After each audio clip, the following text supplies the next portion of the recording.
tatanggapin namin at makikipag-ugnayan ang aming opisina at ang legal team ng Senado sa kanya, kaugnay sa kanyang mga ideya sa rules. Hindi ko kinakain. Ito'y proposed timetable. Ilang ulit kong sinabi. So, hindi naman niya sinabing tutol siya. At sabi ko, ito'y pagbobotohan at pagpapasahan naman pag nag-resume ang Kongreso sa June 2. Yung rules, proposed din naman yon. So, ano man ang mapag-usapan, mapagkasunduan namin, ipopropose lang din yan sa plenaryo para aprobahan. All of these are subject to the approval of the plenary as a Senate, sitting as a Senate, and by the impeachment court when it comes to the schedule. Saan namin mag-file kami sa hindi malayong hinaharap? Probably, most likely this week.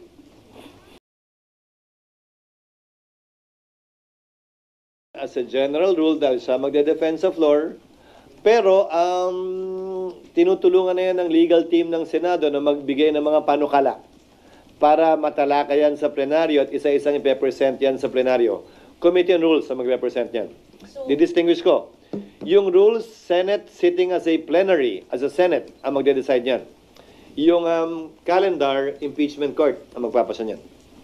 He's the minority leader in a part of the Committee on Rules.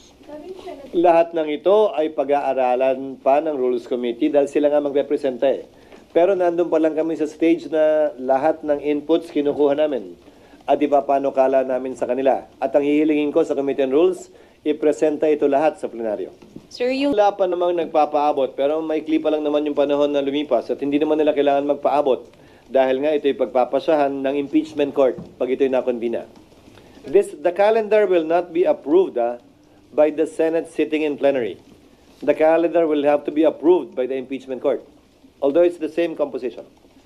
So, Hindi namin napag-usapan yon. Pero may problema kayo. Hindi pa nare-refer officially sa plenaryo yung impeachment complaint. Tinanggap pa lang yan ng Secretary General ng Senado. Under our rules, officially dapat basahin yung impeachment complaint. Noong nakadaang panahon, majority leader ang gumawa niyan. Pero nung tiningnan namin yung rules ng Amerika kung saan binasa yung rules ng Senado, ang nagbabasa nun ay prosecution. Yung House prosecutors ang nagbabasa nun sa plenaryo sa Senado, sa Amerika. At yun ang direksyon na nais namin tahakin kaugnay nito. Dahil hindi trabaho ng majority leader na gampanan ng papel ng House prosecutors na siyang magbabasa ng reklamo o impeachment complaint sa plenaryo. Liwanag yun, pero lahat ng impeachment na ginanap ng Senado natin mismo, hindi ng ibang bansa. Nagsimula ng in-session ang Senado, tumuloy kahit na nag-recess ang Senado. Hindi pa tayo nagsisimula ng in-session ng Senado. Yun ang inaalala ko kaugnay dyan sa mga panukalang umupo na lamang kami bilang impeachment court ngayon. Kapag kami misstep o mali kami dyan, may dagdag rason na naman na idemanda ang Senado. Hindi ako takot sa demanda. Pero may dagdag rason na naman idemanda, umakyat, questionin, baka imbis na mapabilis, ng mga gustong mapabilis, mas lalo pang tumagal ito. Pero as correctly pointed out, Hindi na nga ako sang-ayon sa dahilan eh. Ba't pa namin dadagdagan? Wala pa nga kaming ginagawa, inakyat na kami, kayo naman. Di lalo pa pag may ginawa kami na medyo opinion lang ng isa, dalawa o tatlo. Titiyakin namin na anumang gagawin namin ay sang-ayon sa batas sa aming pananaw at hindi simpleng teorya lang na pwede nating gawin ito. Lahat naman pwede kung sa pwede lang ang pag-uusapan.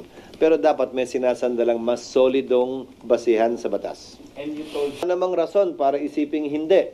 Dahil sa parte ng mayoriya, wala pa namang nagsasalita na tumututol at hindi sumasang-ayon kaugnay sa ginagawa ng Senado sa ngayon.